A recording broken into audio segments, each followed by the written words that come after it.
Hi, everybody, and welcome. I'm Judi Glova, and today is day 2 of the Burnout Solutions series.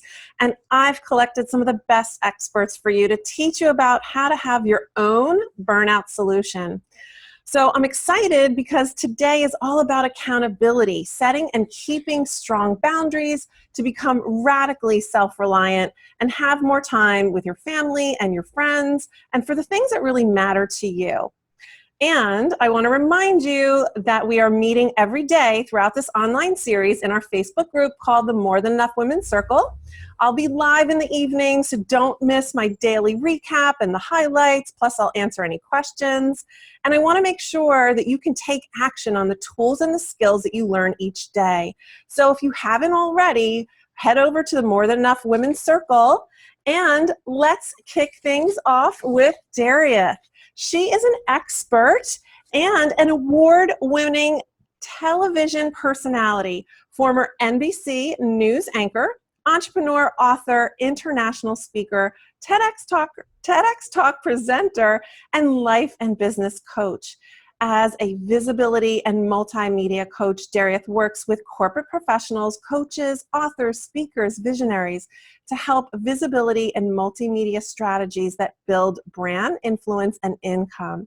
She uses her life coaching skills to help victims and survivors of assault and abuse release the shame, live with confidence, and find their everyday courage.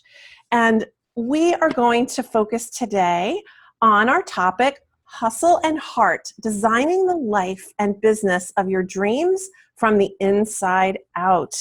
So, Daria, hi, how are you? I love what you do. Oh, thank you, Judi. I love what you do too. Thank you for having me. Yes, and my first question I have to ask, considering the businesswomen that you're dealing with on a regular basis, what would you say why is it that we have so much overstress and burnout today? Why do you think that's happening?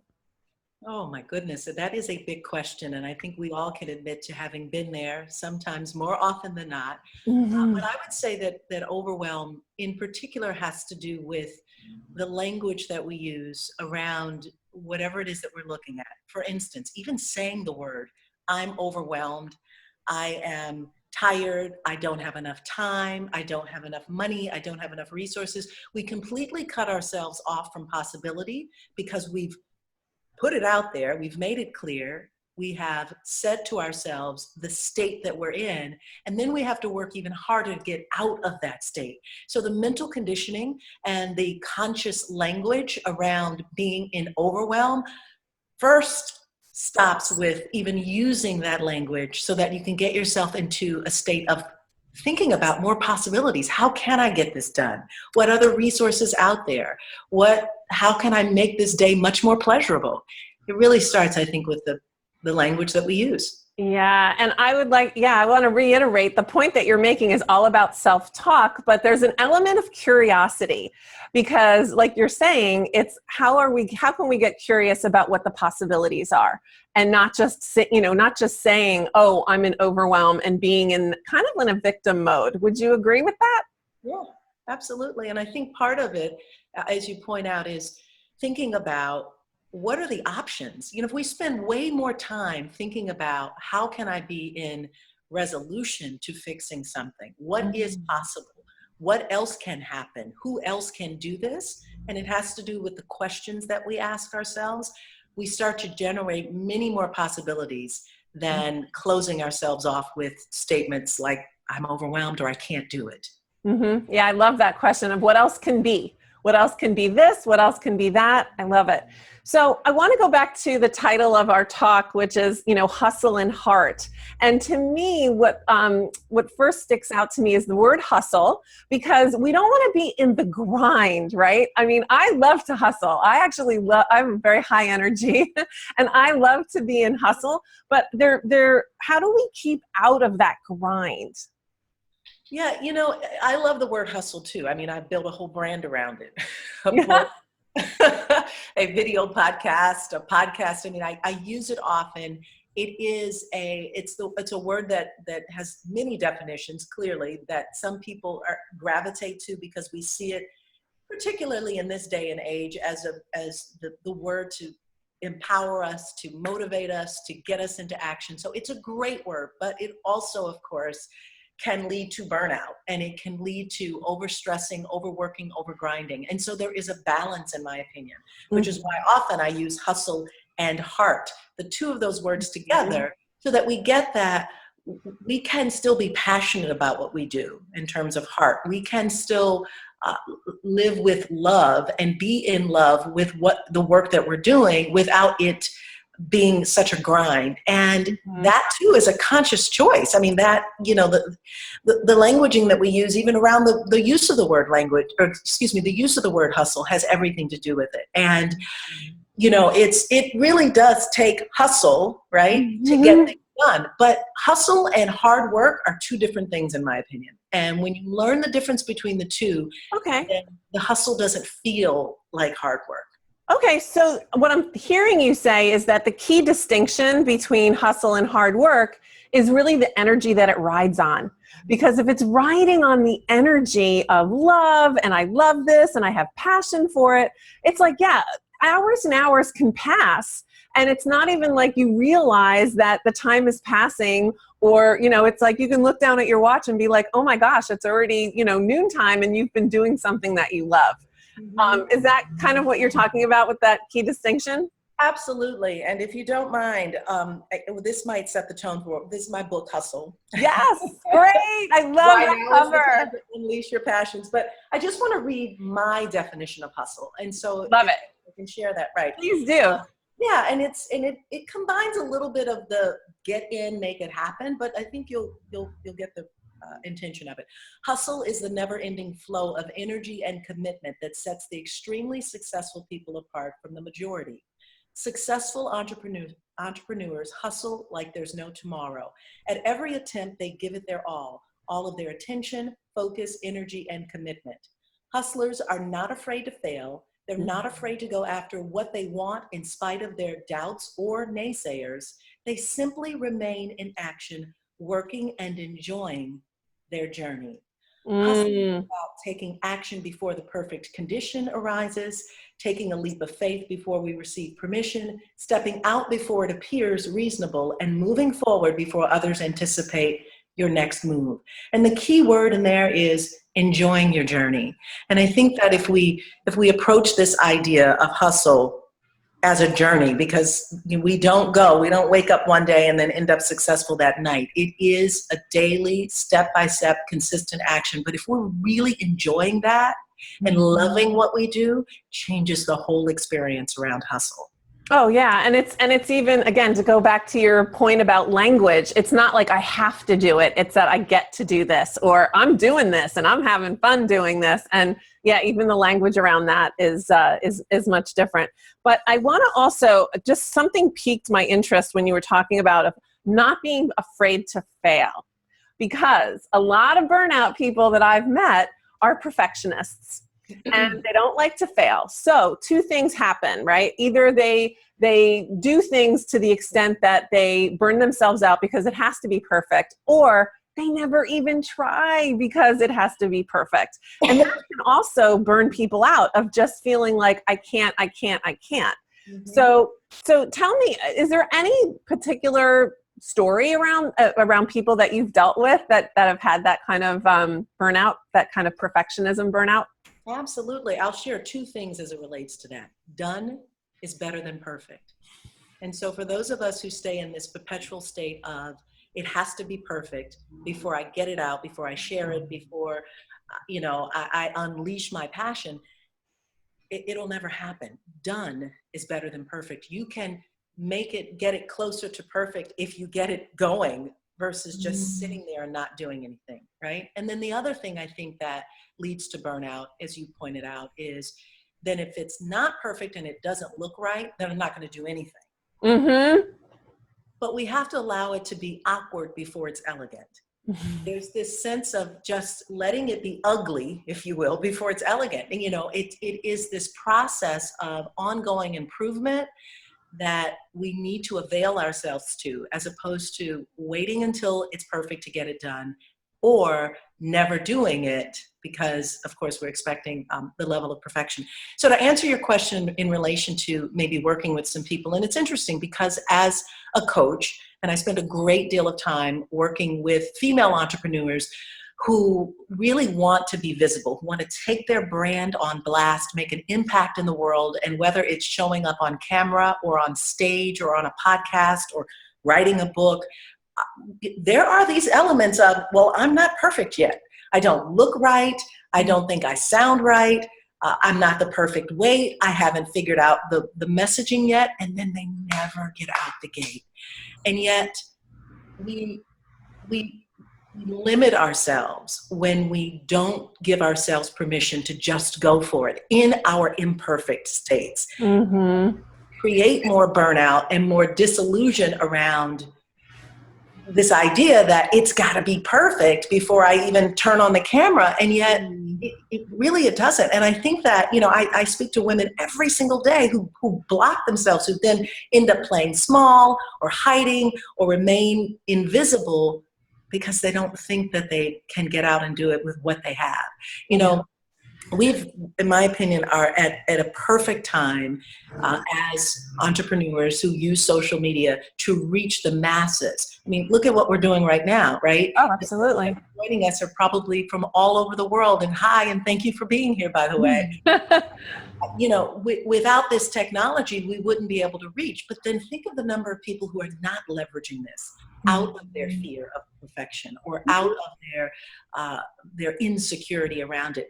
You go back to that whole thing, done is better than perfect, and you turn the camera on and get started, or I'm just going to allow it to be ugly before it's elegant or awkward before it's elegant, changes everything. You will improve along the way, but you got to put one foot in front of the other. Yeah. And I also truly believe that there's an element of connection is currency and vulnerability, right? When we're vulnerable and we're able to connect with people the way we look, in real life, I think that has a lot of credence as well. So sometimes the perfection actually creates a barrier. And so that's been my experience. But I want to get to, when I was reading your bio, the other thing is that you have done so much in your life. You have taken so many risks.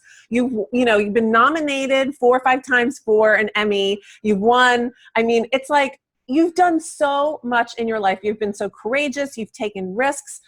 And I have to imagine that there's probably a burnout story behind there in some way, shape, or form. Am I right? Thank you for that. And yes, I have. And I think I'm able to do this consistently because I just love life. And I believe that it's so short and we really do need to gobble up each moment with this sense of appreciation for it. And there's life on the edge is way more exciting than back in the bushes. So I just to share that with you, and thank you for the acknowledgement around my accomplishments. Yeah, you should see the goals list. But yeah, burnout, absolutely. I've had, I can tell you before I started meditating and really practicing this sense of stillness and quiet and mindfulness, that I would sometimes spin out faster and burn out faster. And I start my day every morning in meditation, in prayer, in journaling.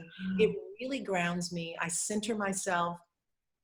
Sometimes I have to set alarms to get out of it because I get into like la la land around it. But I will say that in my days prior to that, I'd get out of bed, I'd start the day, I'd have a big cup of coffee, I'd be running all day, and by 6 or 7 o'clock, I'm like, where's the glass of wine? I'm out. And, I'd look back on the day and not feel a little scattered and, not on purpose and not on mission because I didn't start my day in a calm state. And so, I probably can give you countless examples of having felt that way. The answer to that is yes. I've been in burnout probably more times than I care to admit to, but I'm there less often now because of meditation, prayer, and journaling. And what got you to that point? Like, what made you realize that that's what worked for you? As a child growing up, I was really fortunate that my mother spent a great deal of time meditating. She's Oh, also, wow.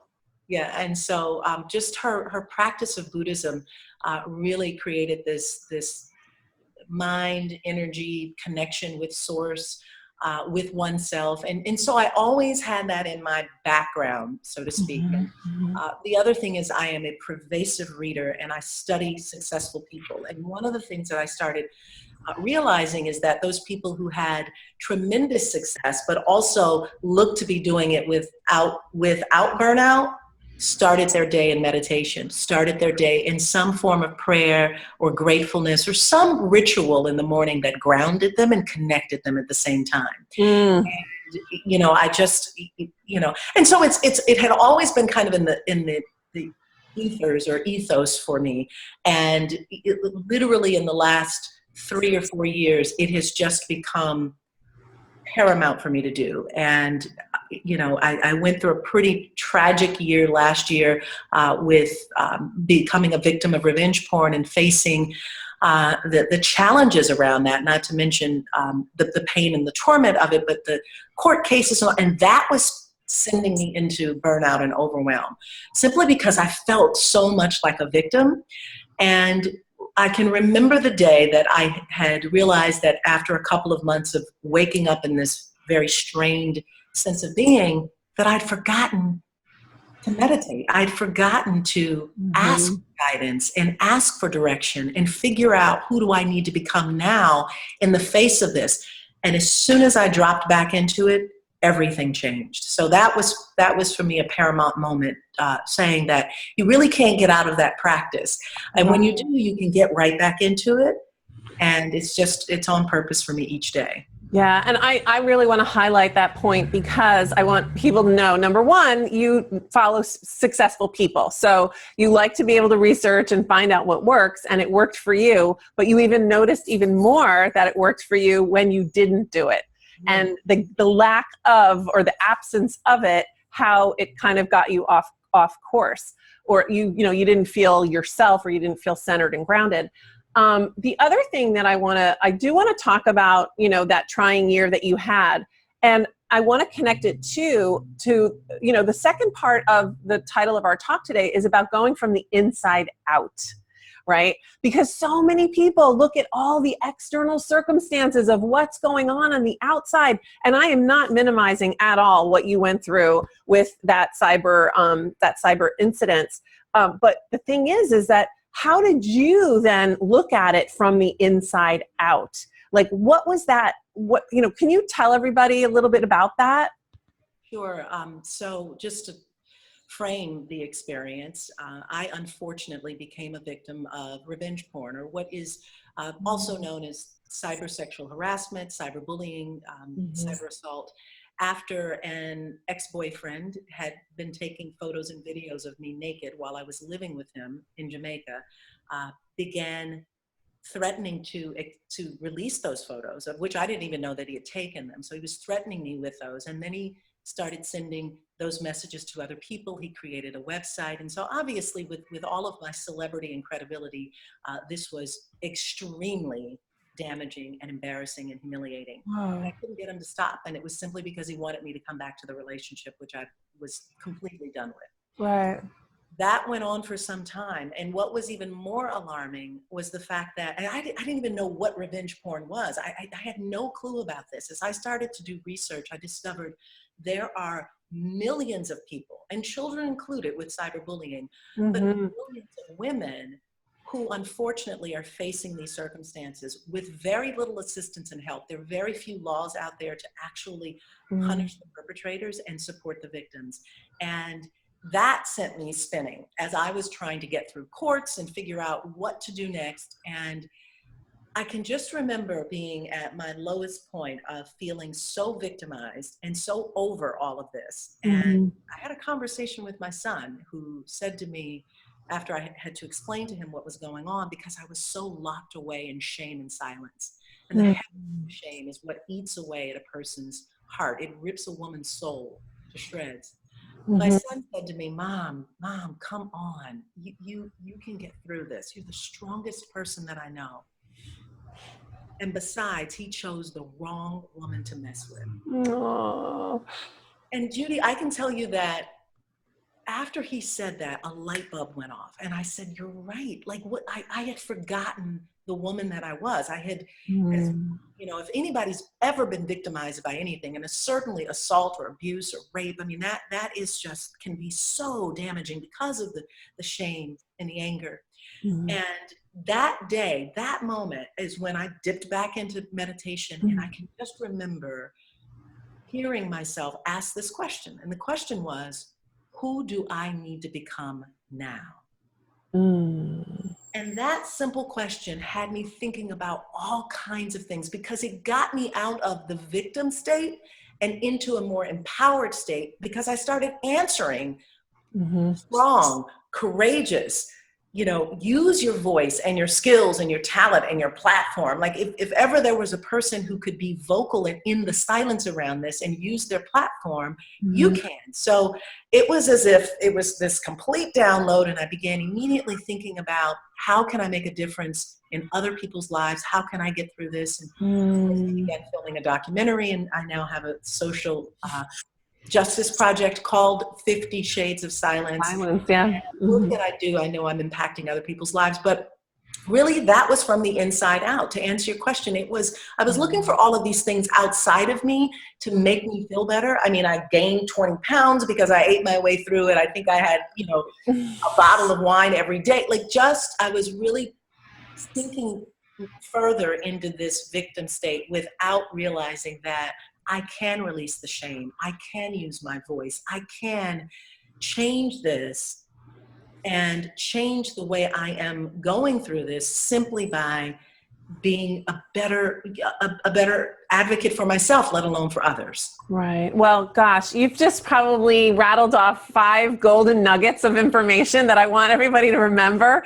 And, you know, one is the fact that, you know what, when we are feeling shame and victimized and we go into silence, that is totally, you know, that happens with women in the corporate world. It happens with entrepreneurs when they're dealing with difficult clients, right?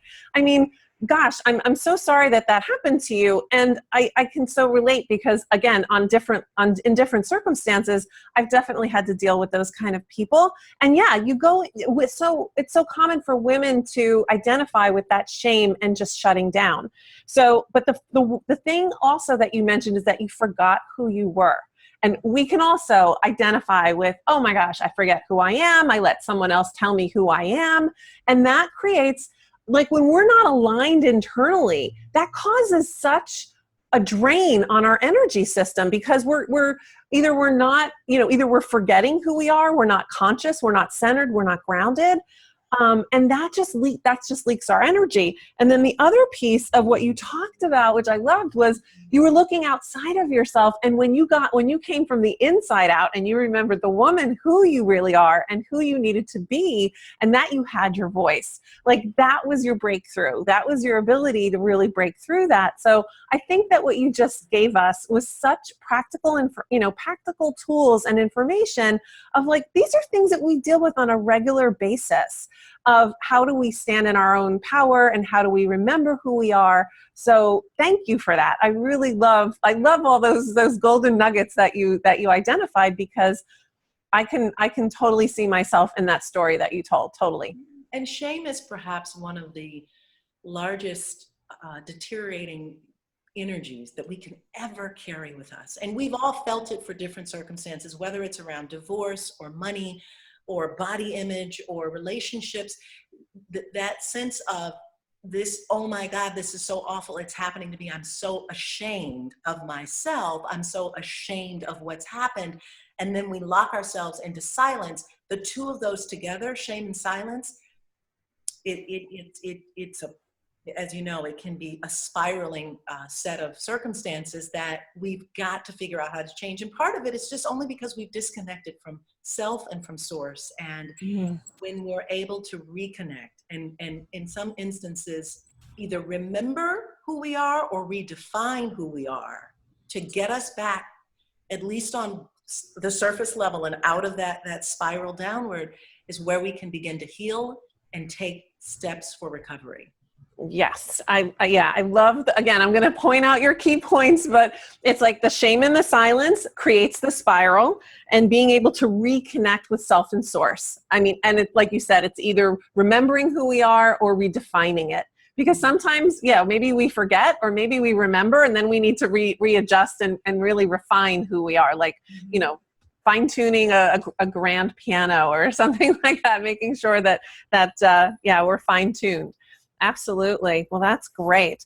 Well, I have to also ask you, you know, what are some other practical tools? I mean, you've already given, you know, some really golden nuggets and some practical advice.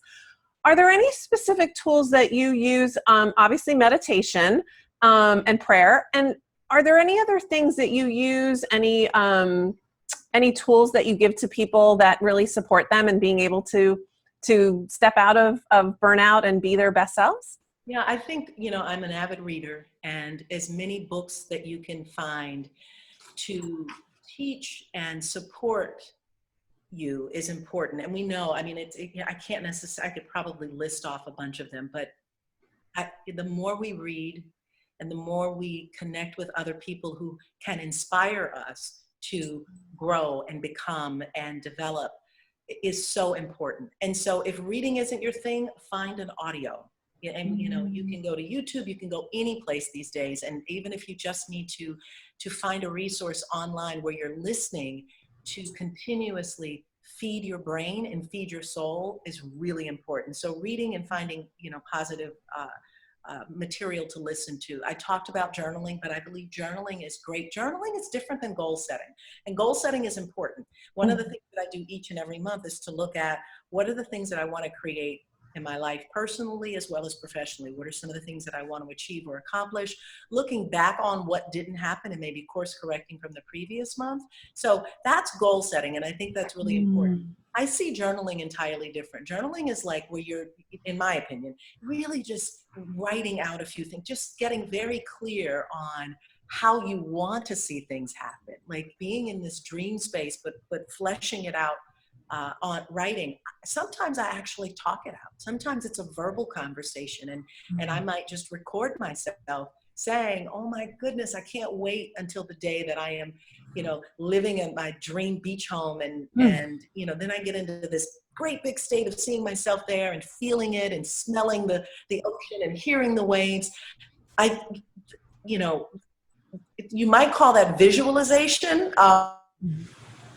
I kind of call it visualization as well as audio and writing, but I think as long as we can clearly define our goals and our desires and have it available to us in as many different resources, whether it is something that we've recorded, it's something that we've written, maybe we've got a dream board or a Pinterest page, keeping those things in front of us and looking at them and being centered and living with them, even when they're not here yet.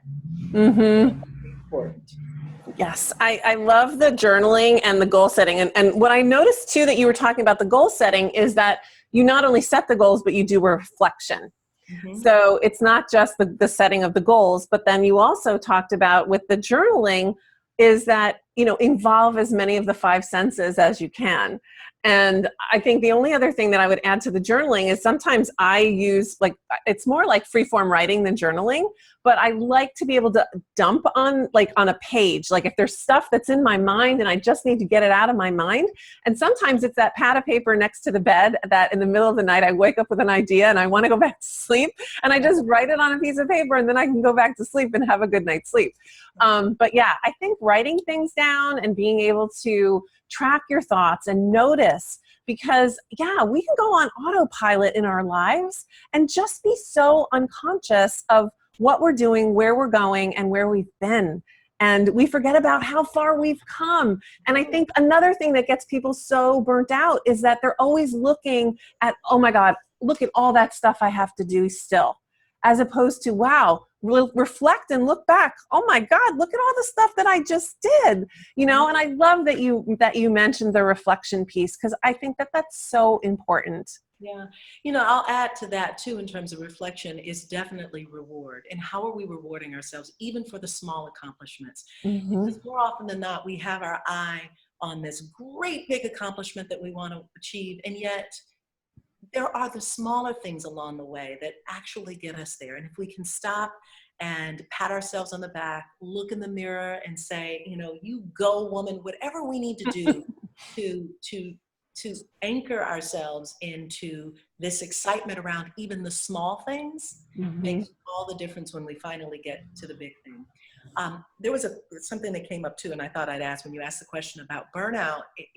I think comparison, when we compare ourselves to other people, we disproportionately set ourselves out for a loss, because we immediately begin this comparison game, and you don't know the set of variables. They've got an entirely different life, a different experience that's happened, and yet we do this comparison thing, and it's not fair. It's not fair to ourselves, and it certainly isn't fair to the person that we're comparing ourselves to. And that can sometimes send us into this overwhelm or burnout. So ending the comparison game is a must.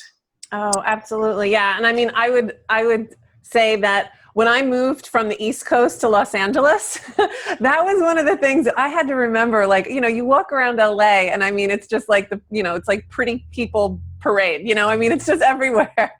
And you just have to remember, like, how can I possibly compare myself to anybody else?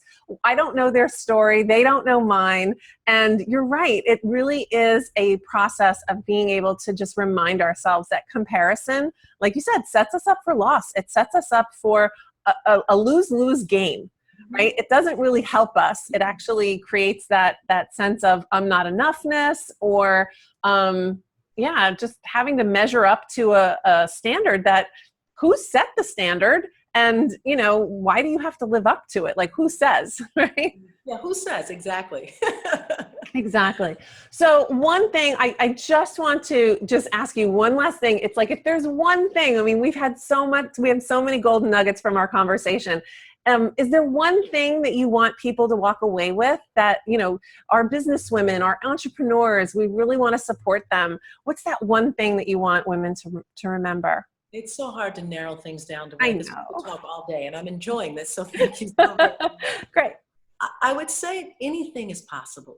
Anything is possible. And really, when we set out each day and go for our dreams, or spend time with our kids, or take care of those things that might send us into this overwhelm, we have to remember that anything is possible. And even when you don't have the direct answer that you need, opening yourself up even to that starts to flood in possibilities for you. So it's as simple as just saying, you know what? That didn't turn out the way it was supposed to. I'm not so sure how this is supposed to get done, but anything is possible. So I'm open and available to receive whatever that is. And I just see that, I mean, your face just lights up when you say that. And it really resonates as like, that's how you live your life. And look at all of the things that you've been able to accomplish. So thank you for that, Daria. Thank you so, so much. This has been an amazing conversation. Like I said, we've gotten so many amazing golden nuggets of information from you. And I just want to remind everybody to click the link right below, because we have Daria's free gift. And if you are one of those really smart people who already got our VIP backstage pass, you have access to her bonus gift as well. Now, here's the thing, even if you haven't gotten the VIP backstage pass, you still have an opportunity to do that. And that link is also available for you below. Now, before I forget, when we think about being able to access all of these great interviews, the reason why we do the backstage pass is so that you don't have to wait. And considering that we're talking about burnout, we want to make sure that we give you the de-stress plan. So you can access all of those and just click the link below. And I also want to leave you with one final note that, instead of burning the candle at both ends, let your light shine bright, brightly knowing you are more than enough. Most importantly, you can create your own burnout solution, and you don't have to do it alone. And we will see you next time in the next interview, and we will see you today in the Facebook group for our Facebook Live. And we'll see you then. Thanks, everybody, and thanks again, Daria. I really appreciate it. Thank you. Thanks, everybody.